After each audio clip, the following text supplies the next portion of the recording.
Hello and welcome to Headline Special on Lebanon. Once labelled as a Switzerland of the Middle East, with its capital Beirut known as the Paris of the region, Lebanon has now long been associated with chronic economic and political problems, troubles and never-ending wars. Some of the fundamental challenges this nation is presently facing can be deemed as dating back to the independence it gained back in 1943 and the creation of a unique governance system which seems to be reflective of its ethno-religious composition and history. Over the past 5 decades, Lebanon has evolved from a nation exuding hope and entailing visible prosperity into one that seems to be deeply and perpetually troubled. Today, Lebanon has a newly elected president and a ceasefire deal with Israel, which is still not implemented. The future of the nation does look, if not entirely bleak, but somewhat uncertain. And today I'm going to discuss the past, the present and future of this nation with my guest, Arthur Bloch, founder and editor-in-chief of Liberum Foundation and website. Arthur, welcome to Azerbaijan. Thank you. Always nice to be here in Baku. You have contributed to our programs on a regular basis, but today's discussion has a very specific subject, Lebanon. Yes. Life is a very complicated affair. There seems to be absolutely no reason to overcomplicate it. Lebanon as a country, as a socio-political entity, looks very complicated. Could you simplify its structure to us? Well, where to start? I mean, you gave a wonderful introduction. I mean, Lebanon is a country of minorities. If you look at its history, it was a safe haven for minorities from all over the region that took refuge in Beirut and its surroundings. And the Lebanese state is a sectarian, has a sectarian political system, so to say, where the president of the republic is always a Maronite Christian. The prime minister is a Sunni Muslim, the speaker of the house, Shia Muslim, and so forth. There's almost 20 religions recognized by the state. So that makes it complicated. So in Lebanon, you do not necessarily get a position in society, in the civil society, because you're talented or because you have the right papers, but because of your cultural background. And the sectarian structure of Lebanon goes back to 1943, 1948. Well, there was, after the independence, there was, we call it the National Pact, an agreement between the leaders at that time in which they divided the country like this. There was a census in 1937, the last census ever held, which to basically to cement in the constitution that half of the parliament is Christian and half is non-Christian or Muslim and other minorities. So, and we still are suffering the consequences of that today. And you had a stalemate lasting for 2 years. Yeah, it's one of many stalemates we had in the, let's say, past 20 years. It's very unfortunate. So what happened was we had elections and Hezbollah, dominated at that time by Iran and our neighbor Syria, didn't really respect the outcome of it because they lost big time, lost many seats to independent candidates. And they just blocked the election of a new president, which is elected by the parliament. So if you have the Shia speaker of the house refused to call for a session to elect. He did it a few times, but there was not a favorable candidate, let's say, proposed by all sides, and that's why nothing happened. And we saw what happened in the past year. To what extent, Arthur, you believe that this kaleidoscope of different not ethnicities, but different groups, ethno-religious, we may say, groups, more religious than ethnic groups, of course, which are ingrained at the heart of Lebanese social structure, actually could be described as a source of its current troubles? More or less. We are a young state. Now, if you look at Europe and how democracy evolved there in the past 200 years, the countries that we know right now, Germany, the Netherlands, Belgium, Lebanon is a state that's there since the mid-40s. So we're still in the process of, evolving, so to say, into a democracy that works. Now, if you mix religion and politics, I'm not saying it's a recipe for disaster, but on paper everything looks nice and well worked out, but in practice it doesn't work like that. Well, Lebanese society is so segregated between its different religions, the three major ones I just mentioned, that one sect can never rule over the other. It doesn't really matter what is the result of the elections. So right now we are in a new phase with a president who has come after a lot of turmoil, a war with the Israelis, again, second war since 2006. And he's a compromise candidate, but he has a history of, as an army commander, and he has a vision for the country, and that's what he made clear in his occupational speech, that the time of militias and war is over. We have to now, finally, I would say, do our best to create a viable state. Arthur, what is the place of Hezbollah in Lebanese mindset? What is the place of this organization when it comes to its ideological creed, when you look at the wider landscape of Lebanese society? I spoke to you a couple of days ago, and you mentioned that we have to distinguish between militant and civil wings of this organization, this party. You said that Hezbollah, in terms of its civil wing, is part of the society. Of course. They also have members within the parliament. Yes. So could you explain to us that ideological creed? Well, there's a lot of misconception in the world about what Hezbollah actually is. Now, it is a political party, and like many other political parties that were fighting in the Lebanese civil war, it was never disarmed. It had a function, it had a role. Just to go back in history a little bit. In the end of the civil war, 1990, the Syrian army came in basically and liberated Lebanon from the fighting parties. Now, there was one party was not disarmed, that was Hezbollah. All other militias, let's say most other militias, were disarmed by force, by the Lebanese army, together with the Syrian army. And of course, a part of Lebanon was occupied. It was one of the remnants of the war, was a part of the Lebanese territory was occupied. Now, in 2000, after 10 years of guerrilla warfare and tit for tat, atrocity between Israel, Hezbollah in the south, and it was liberated. That's what they say. We can also see that the Israelis retrieved. Let's leave that in the middle. But at that moment, that was the moment that Hezbollah should have been disarmed and did not have a raison d'être anymore to keep its weapons. It never happened. So they found a new role for themselves. Now, if you look at what happened after, we had the assassination of Prime Minister Rafik Hariri. There was a whole revolution after. We call it the Seder Revolution. It was a thorn in the eye of the Syrians that were calling the shots until that moment in Lebanon, and Hezbollah, their major ally on the ground. And that escalated into a wave of assassinations of political figures. A summer war with Hezbollah, with Israel in 2006, because Hezbollah thought it was a good idea at the time to kidnap some Israeli soldiers, and everything escalated. The whole country was bombed. I mean, most infrastructure was lost, and of course civilians always pay a price in such conflicts. And out of that moment, things went a bit downhill, so to say, until what we saw October last year, when Hamas did atrocities in Israel. Hezbollah found it necessary to attack Israel. So people have to understand that it was not Israel who attacked Lebanon, it was Hezbollah in southern Lebanon that attacked northern Israel. And that escalated over a year of tit for tat.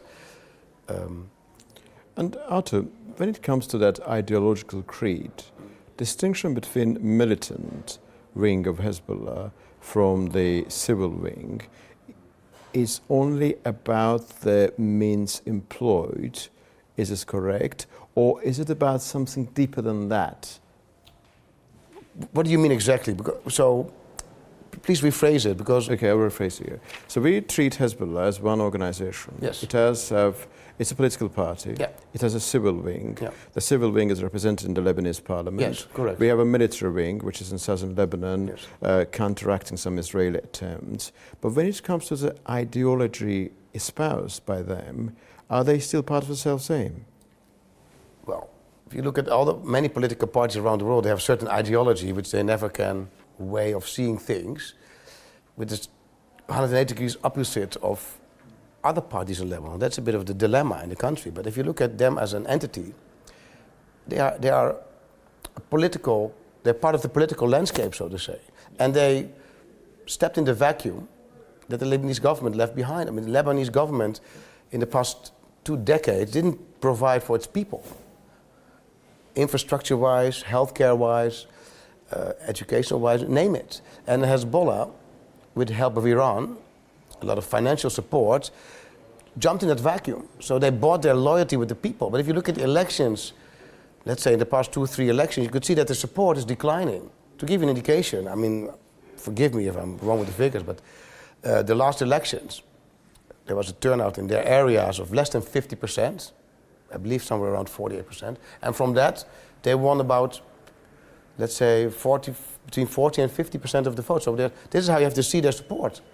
I mean, it doesn't mean that they're irrelevant, but they have a few seats in parliament. It's a considerable part of Lebanese society. And is their right also.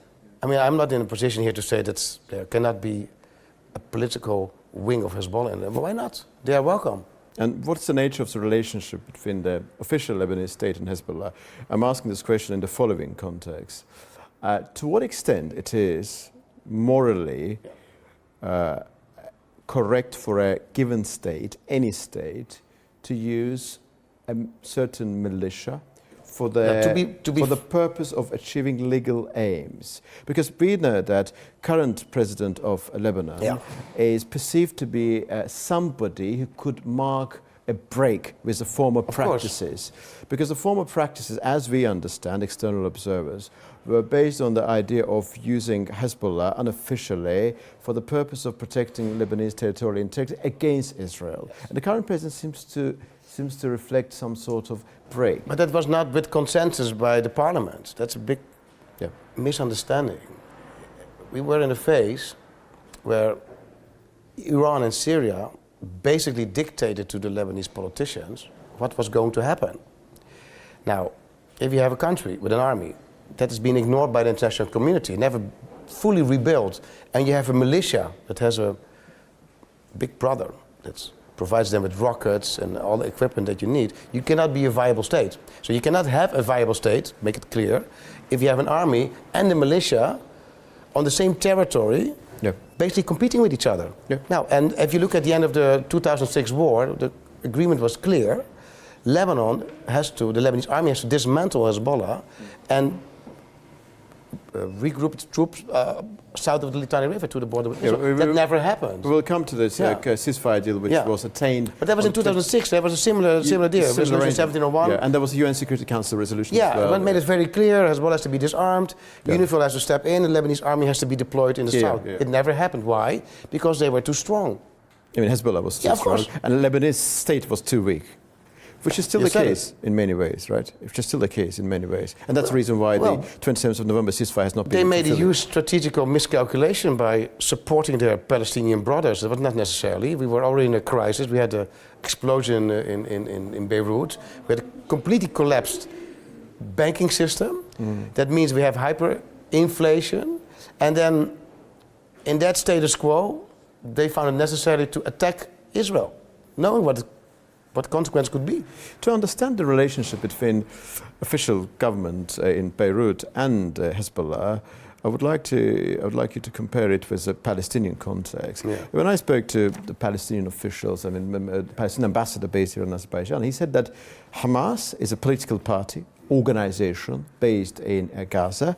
They do not represent Palestinian Authority. They do not, I mean, he as an ambassador cannot endorse their activities, but they're they constitute part of the Palestinian society. But you have to see it in perspective. If you're occupied, I'm not an expert on Palestinian and Israeli relations, but if you see it from perspective, you are occupied by a foreign entity, and you have a party that says the things you want to hear, then automatically you get some form of support.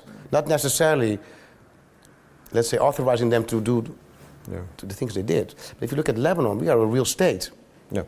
We have a tradition and a history. It's not something you can say about Palestine has never been a state where the Palestinians rule themselves. Unfortunately, I would say, but this is a different discussion. Lebanon is a failed state, but the Palestine has not come into being, really. Yes, that's what I meant. Officially, exactly. Yes. I just asked a question, very basic question, Arthur.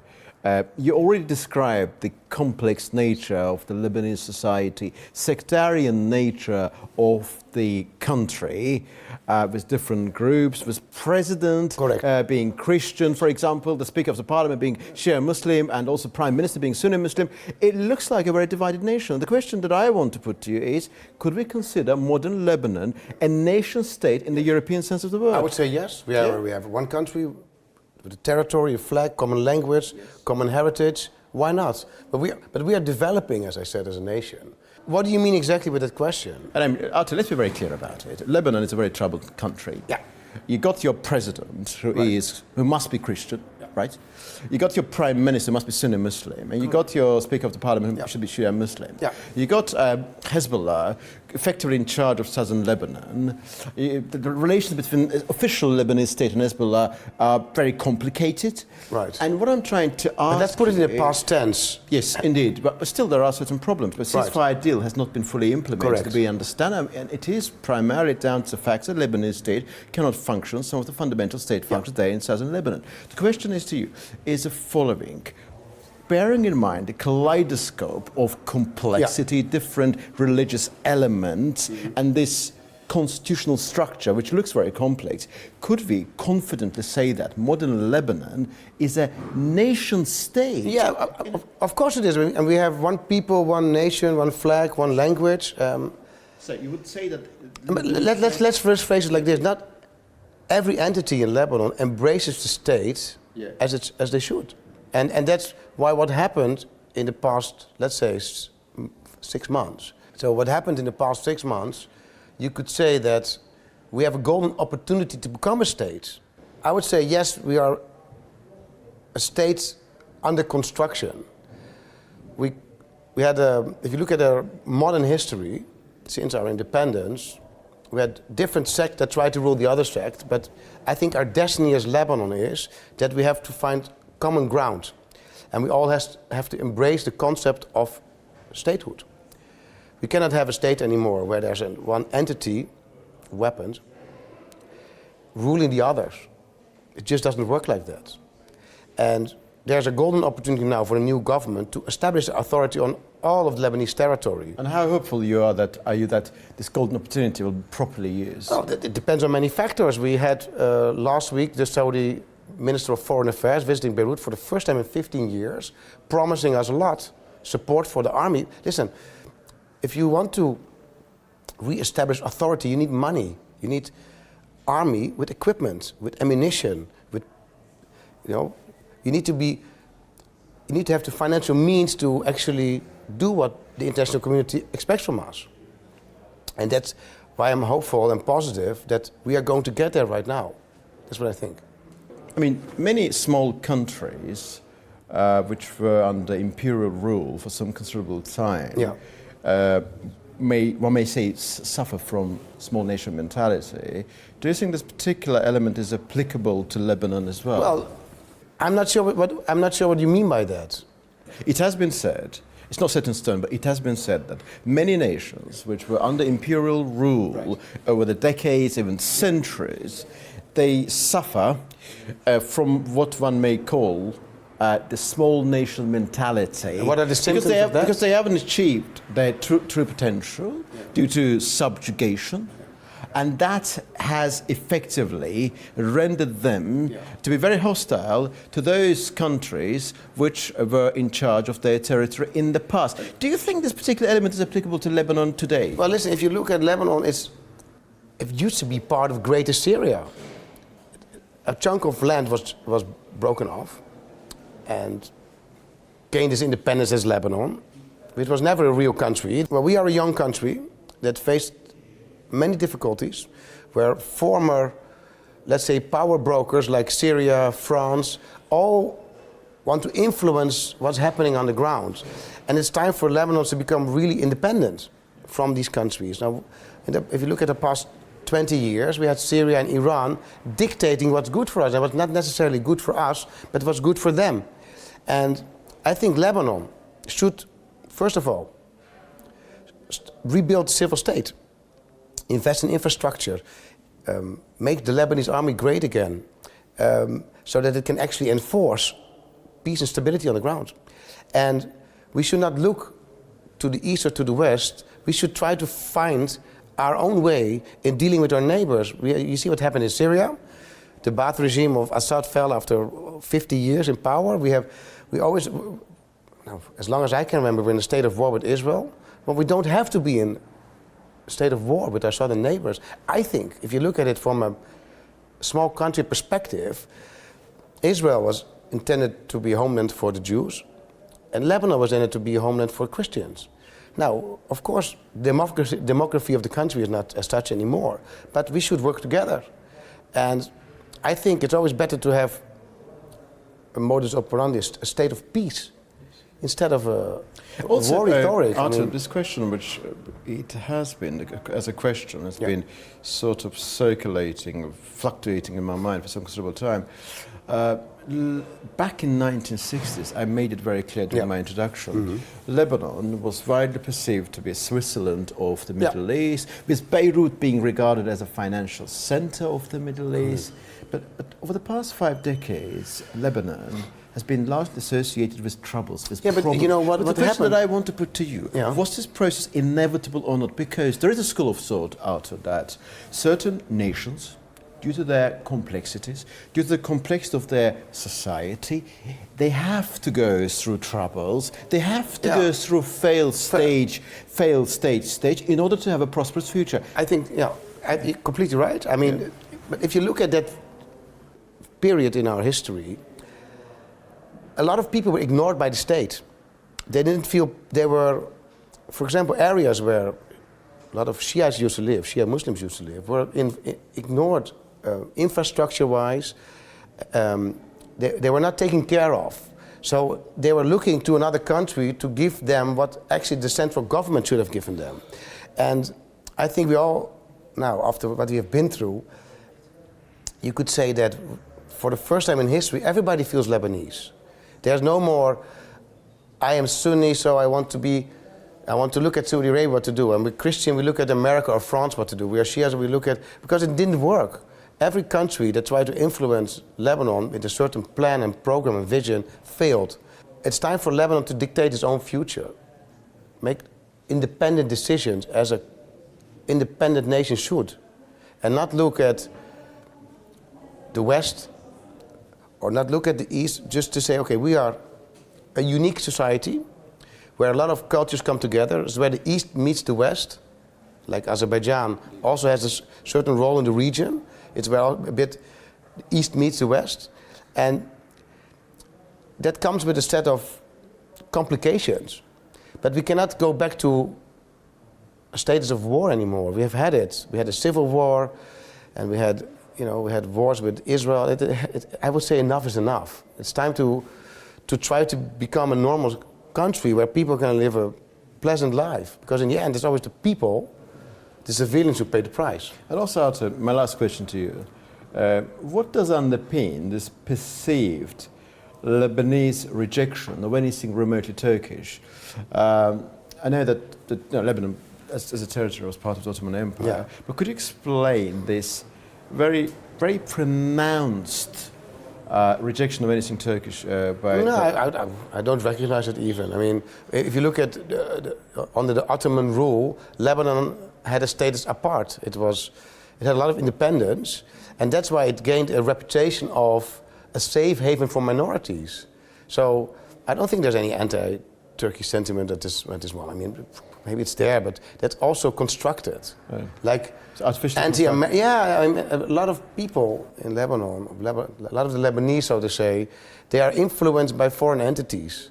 And this is what I meant with it's time for Lebanon to put it all behind and say we are Lebanese first of all. Like what the army commander said, it's time for Lebanon to be truly independent. And the era of militias is something of the past. Otherwise, we cannot become a viable state. We will remain a failed state. And that's in no one's benefit. Arthur Bloch, thank you very much indeed for your time. This was Arthur Bloch, founder and editor-in-chief of Liberum analytical portal and website, with whom we discussed the past, present and future of Lebanon. See you very soon.